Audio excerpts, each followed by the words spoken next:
ये आज सांसद खेल महोत्सव और सेवा पखवाड़ा, ऐसे दो महत्वपूर्ण विषयों को लेकर राष्ट्रीय नेतृत्व का आग्रह है और इसकी कार्यशालाएं राष्ट्रीय स्तर पर भी हुई हैं, राज्य स्तर पर भी हो चुके हैं।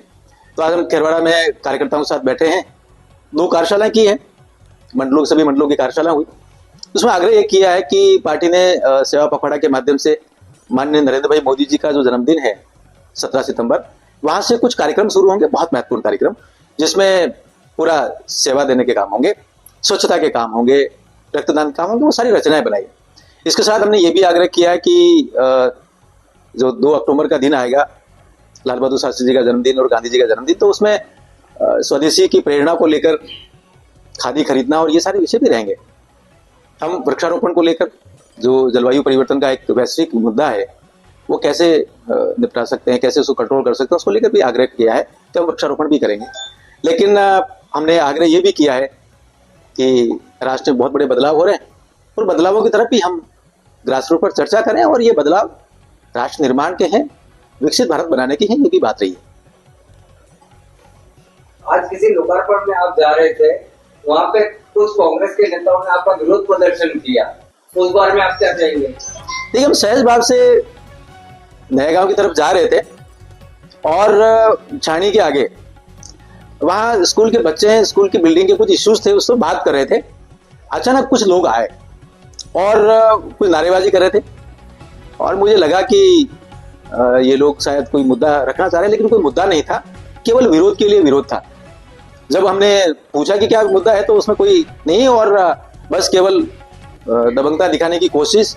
मुझे लगा कि ये पूरा हताशा है और निराशा है। थोड़ा एक चेहरा उसमें ध्यान में आया, तो मुझे ऐसा ध्यान आया कि उसने आदिवासी संस्कृति को छोड़ दिया है और ईसाईयत की तरफ, जैसे 2-3 पीढ़ी से वो है वो परिवार। और फिर मुझे एकदम ध्यान आया कि राजस्थान में बहुत बड़ा डेवलपमेंट हुआ है। डेवलपमेंट ये हुआ कि माननीय भजनलाल जी की सरकार ने एक धर्म परिवर्तन के विरोध में एक बिल पारित किया है। मुझे लगा कि शायद असर है उनके माइंड में। ऐसा करके कांग्रेस ने कुछ धर्मांतरित चेहरों को आगे करके कुछ अपने जो आक्रोश है वो प्रकट करने की कोशिश की है, ऐसा मुझे लगता है।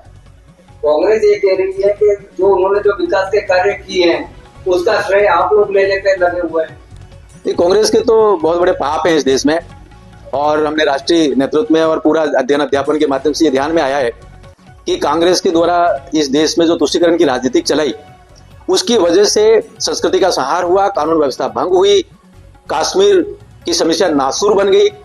आपने देखा होगा कि प्रभु श्री राम को नहीं मानने की शपथ पत्र वो कोर्ट में देने लगे और यहाँ तक कि हिंदू आतंकवाद जैसा एक नैरेटिव गढ़ने लगे। ये झूठे नैरेटिव, ये यूरोपियन जो ताकत है, वेस्टर्न जो ताकत है, उनके इशारों पर करते हैं। थोड़ा साहित्य में जाते हैं, अध्ययन में जाते हैं, इतिहास में जाते हैं, तो ध्यान में आता है कि वेरियर एल्विन जो मुद्दे छोड़ गया उसको आगे बढ़ाने। ये जो आज एक वीडियो वायरल हो रहा है, उसके अंदर उसको देख के क्या आप ये कह सकते हैं कि ईसाइयों का प्रेरित विरोध था या कांग्रेस के विरोध प्रदर्शन था? देखिए, कांग्रेस ने हमेशा तुष्टीकरण की राजनीति की है और कांग्रेस को ये महापाप जाता है कि पादरी वेरियर एल्विन की जो रचनाएं थी, चाहे वो एंथ्रोपोलॉजी को लेकर हो, चाहे जनजाति के विकास को लेकर हो, एक बहुत खराब शब्द काम में पादरी वेरियर एल्विन लिया करता था कि जनजाति को विकास अभ्यारण्य अजायबघर सिद्धांत पर होना चाहिए। मतलब ये कि जनजाति को विकास नहीं करना, उनको संभाल कर रखना है ताकि आने वाली दुनिया देखेगी कि गरीब कैसे होते हैं, अशिक्षित लोग कैसे होते हैं। मुझे लगता है वो पादरी वेरियर एल्विन जवाहरलाल जी का परामर्शदात्री था, योजना आयोग में भी रहा और नॉर्थ ईस्ट में तो बकायदा नेफा का परामर्शदात्री के रूप में उन्होंने भूमिका निभाई। तो उस नैरेटिव से कांग्रेस बाहर नहीं निकल पाई है। लेकिन जिस प्रकार से भाजपा की सरकार ने, माननीय भजनलाल जी की सरकार ने जो काम किया है, वो धर्म परिवर्तन को विरोध में एक विधेयक पारित किया है, अब शायद इनकी हवा निकलती हुई प्रतीत होती है। दूसरा एक और महत्वपूर्ण है, नरेंद्र मोदी की सरकार ने वक्फ जो संशोधन अधिनियम 2025 आया, उसमें एक बहुत महत्वपूर्ण प्रावधान किया है कि अनुसूचित क्षेत्र में कोई भी लैंड वक्फ घोषित नहीं हो सकती। मुझे लगता है कांग्रेस शायद इन दोनों विधेयकों से बाहर नहीं निकल पाई, इस कारण कुछ धर्मांतरित चेहरों को आगे करके अपने राजनीतिक रोटियां सेकना चाहती है।